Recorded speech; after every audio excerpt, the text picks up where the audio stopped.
What is happening, everybody? This is Cody, aka DFS Prodigy, coming to you live, breaking down this upcoming DraftKings NFL Week 2 slate. Before we begin, hit the like button for me. Definitely subscribe to our YouTube channel. It's been a ton, as y'all know. We have a big slate on our hands. This features a lot of top tier quarterbacks, some value here and there, some injury news that's already came out that's already helped us out a ton. So, like I said, before we begin, hit the like button for me. Definitely subscribe. Come hop into the Discord. We're chatting up UFC today and some NFL and then college football prize picks.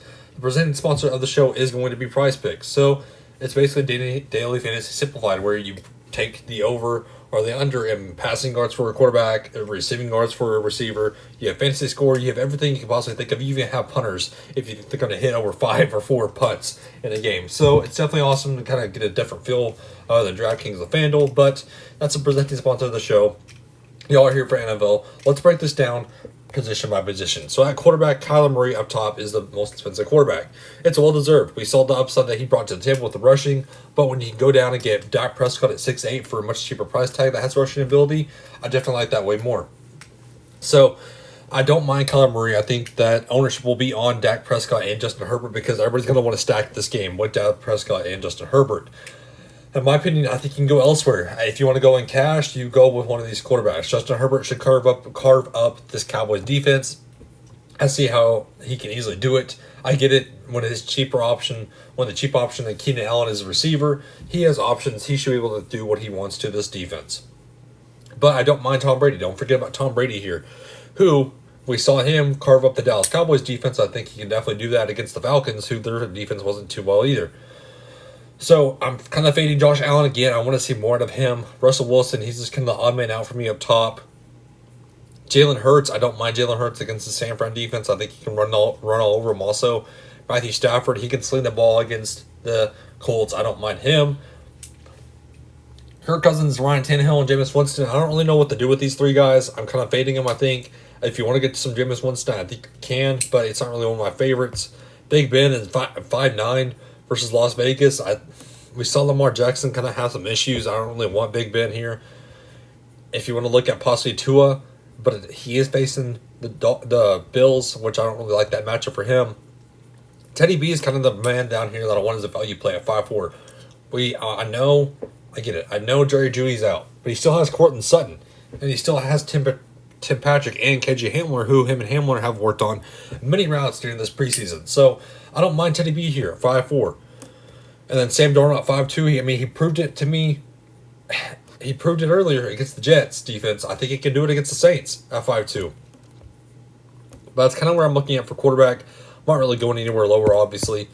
So if I had to go with, like I said, if you want to go with cash, go with Dak, go with Justin Herbert. I'd rather go to Kyler Murray and Tom Brady for lower ownership. And then for my value, it would be Teddy B for sure. Going to running back, CMC up top, 9'9", in cash, you lock and load him once again. But I'd rather go down to an Alvin Kamara, 8'8". I think he can do it all. But yes, I know CMC has the ability to get 100 and 100. So in cash, that's why I like it. But if you want to go elsewhere, you can go elsewhere. I don't blame you. For that hefty price tag, Nick Chubb, I'm running it back once again against the Texans. I think he can easily pound this ball on the ground. Austin Eckler at 7'3". I like the pass catching ability. I think this game changes for him a ton. Joe Mixon at 7,000. I would be weary of the matchup. Jonathan Taylor showed some promise, but I don't really want him against the Rams defense. James Robinson, he's obviously in the doghouse. Not for me. Najee Harris, I think he'll be running a ton of snaps. I don't mind that at all at 6'3". But Zeke, 6'2". And cash games, you lock and load him. Zeke should not be 6'2", priced under James Robinson. I don't understand it. It was a different game stripped. Dak Prescott won a different plays. It just wasn't Zeke's game. It's week 1. So for me, 6'2", he's a lock of the slate. I love that. Now with no Josh Jacobs, you can go to Kenyon Drake, but again, I would be careful because they are traveling. This is against the Steelers. Be careful with Kenyon Drake. I want to put all your money on him. Chris Carson, not really for me at 6'1". Darrell Henderson, we saw basically him take all the snaps. So at 5'7", I get it if you want to go to him, but I wouldn't really chase it. Keeps going down. Elijah Mitchell, he's going to be the main feature back at 5,000. Again, in cash, you play him just based off of ownership.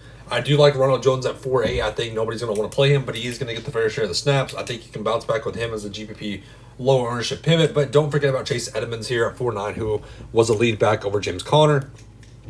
Hines, you can chase that game if you want. Trey Sermon now is active, so I want to see how he feels into this role. If you want to take a GPP shot at him, I wouldn't mind that whatsoever. Javonte Williams, I think everybody's flocking to him for some reason. I don't really get it. I'd much rather go to Melvin Gordon, who basically proved himself last game. But the running back situation, I would pay up for running back, and then if you want to go and cash to Elijah Mitchell like everybody's going to, that's pretty much where I'm looking at. Receiver, you always stack your receiver with the quarterback. So, like I said, if you want to go with DeAndre Hopkins and Colin Maria, that ownership is going to be low. I don't think people are going to want to pay up at double pay up to be exact. So, I don't mind Tyler Lockett, though. I think he's a contrarian option at 7-2. Adam Thielen, 7-1. I like that. I like these kind of lower tier 7K options. Keenan Allen, we know the matchup he brings to the table. Amari Cooper, we see him 6-8. Chris Godwin, I mean, he proved himself last week. CeeDee Lamb, we know at 6-4 is an option with Dak Prescott in that stack. Mike Williams is kind of the contrarian option. I do like at 6-1. I don't mind Antonio Brown at 6,000. There's a lot of receivers I like. I think that's where I kind of want to go. Be careful with Brandon Ayuk. He's still in kind of the doghouse.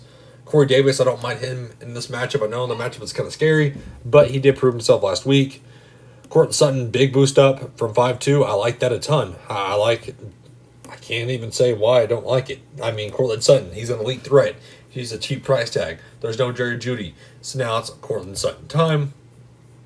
Will Fuller is now dealing with some personal issues, so you can run it back with Jalen Waddle, which I think he's at 4-5. 4-5. Jalen Waddle. I'd like that a ton. Marvin Jones got a garbage time TD.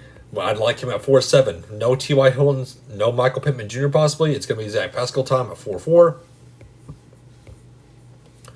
Where is Devontae Smith? 5-4. I like that price tag for him.